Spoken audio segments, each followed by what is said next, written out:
Thank you for turning to 10. NBC 10 News at 4 starts right now.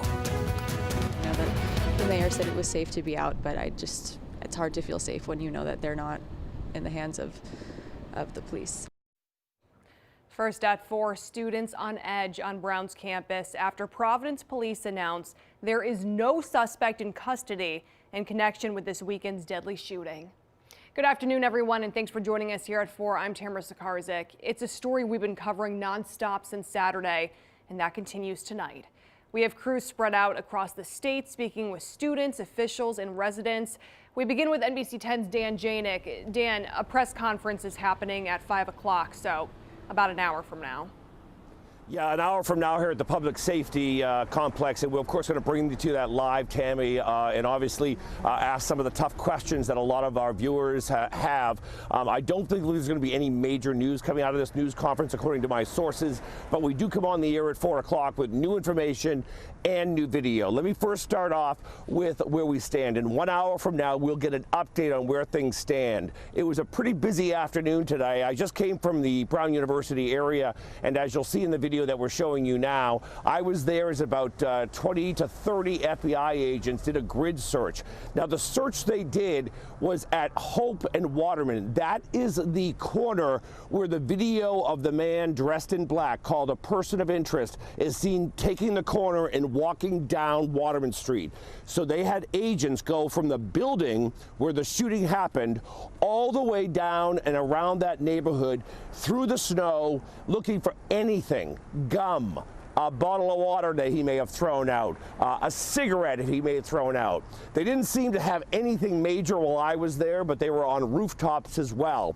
They also were looking for cameras. And coming up tonight at 6 o'clock, I actually took the route that man in black did around the corner and around Waterman Street, and to kind of show you why the cameras may not have picked up everything, although we do have some new video of that we're going to show you in a bit. Last night, last news conference, what a shocker it was. We thought we had a person of interest. We had a vigil. There was a sigh of relief, and it was ripped off when we found out police did have to release the person of interest because DNA didn't match up. Here's the police chief.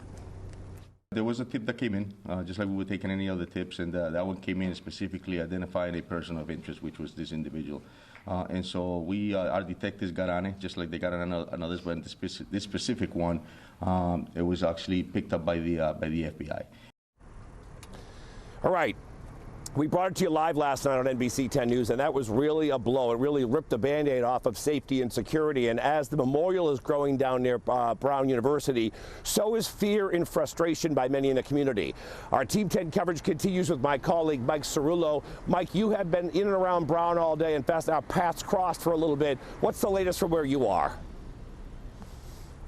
You know, Dan, there's a heaviness on campus. There's an uneasy feeling as this killer is still on the loose, but these students and this faculty and this entire community is grieving at the moment. I'll step away so you can see the memorial, one of the 2 memorials that on campus that's grown and grown as people lay flowers and light candles and come to pay respects out here. But remember, while these students and faculty and community tries to grieve, the killer is still out there. Let's show you that new video again.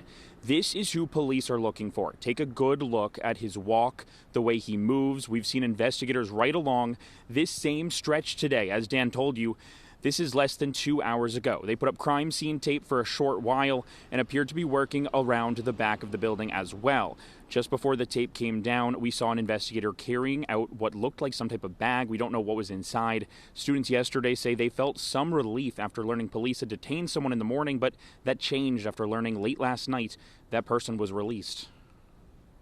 I think everybody was just shocked. I mean, it was silent yesterday. There was no police presence, really. I mean, they were in the buildings, but I mean, on the streets, it didn't really seem like anything was happening. It was a complete shock. Now here's another live look at the memorial and some of the community members that are out here paying their respects at the moment. Of course, Dan, we know there's a press conference that's going to be starting in less than an hour from now. We know you're going to be there and bringing us the latest. All right, Mike Cerullo, you know, that memorial behind Mike really comes to the point of what this is all about. We lost 2 lives, 2 students, and that memorial is an expression of the sadness that this community feels. But at the same time, there's an uneasiness and there's frustration, especially after that person of interest was released last night. That's just some of the questions we're going to be asking at this press conference in the Public Safety Building at 5 o'clock. I will be in there asking questions, and I'll be anchoring our coverage from there. And of course, Tamara, there are a lot of questions to be asked tonight. That is for sure, Dan. We'll hear from you then. Thank you. And, you know, as Dan was just mentioning, I think we all took a breath of relief when we found out that there was a person of interest in custody. That took a turn late last night when they said that they let that person go, that the investigation was not leading them in that direction. Brian, you have information on what exactly went sideways here. Well, and you know, Dan was talking about it, you know, there's frustration, and I think the question is, did somebody drop the ball? So from what I understand, there was good information to question this person. That's what sources are telling me, that it came in as a tip from another police department that this person had been denied a gun permit. And so they were keyed in on this person. They went to the hotel. There were 2 guns. Investigators thought one of them at least was similar to what may have been used in the shooting. But as you heard at the press conference last night, testing came back, it didn't match. So the ballistic testing didn't come back and match. So, you know, what I was told is there was something here. And I think Peter Nerona, the Attorney General, said there was a quantum of evidence. There was evidence to take investigators in that direction. They checked it out, and authorities were also trying to say, like, that wasn't the end of the road, though. They were trying to go through other leads as well at the same time. So it wasn't just an end-all, be-all. But again, a lot of frustration is how do you have somebody in custody and then let them go? And maybe it was just that sense of security. But again, from what I'm told, there was evidence, and this person should have been checked out. There was evidence that led them there. That is. And I think there was some frustration, and this is coming out today with maybe some critics of the president and the FBI director, you know, obviously a political situation, that have criticized that the FBI put out information that may have kind of pumped it up a little bit. Yeah, and that's what I wanted to talk about next is, you know, Kash Patel released a tweet saying, you know, this is how we got the guy, basically. We used this technology, we tracked him down, he's now in our custody. Talk about that criticism. Right now, everybody wants answers, and instead, we're getting the opposite.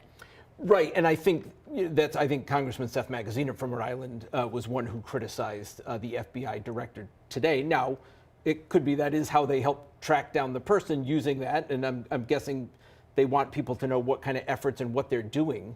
But again, it wasn't the person. They believe this person was cleared, because that was a question too. Like, all right, you let him go. Was that because of a technicality?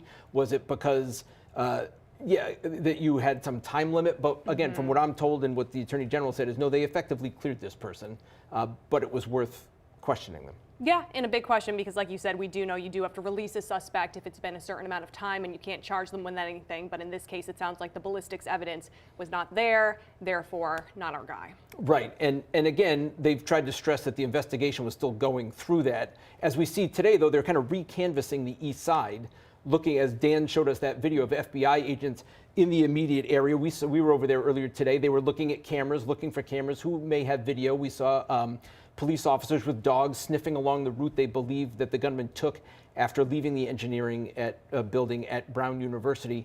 The police made it sound like they are going to release more video tonight. Okay, so we'll have to wait and see for that press conference at 5. Brian, thanks for joining us, and we'll see more from you at 5 o'clock as well. Exams and classes are now canceled for the rest of the semester at Brown as the investigation continues. Students are being given the option to accept a final grade based on their work before the 13th or change their grade to satisfactory or no credit. Students have until January 7th to decide. Other universities in the state are also taking action, with many not offering in-person exams. We'll have a live report from NBC 10's Molly Levine at 4:30.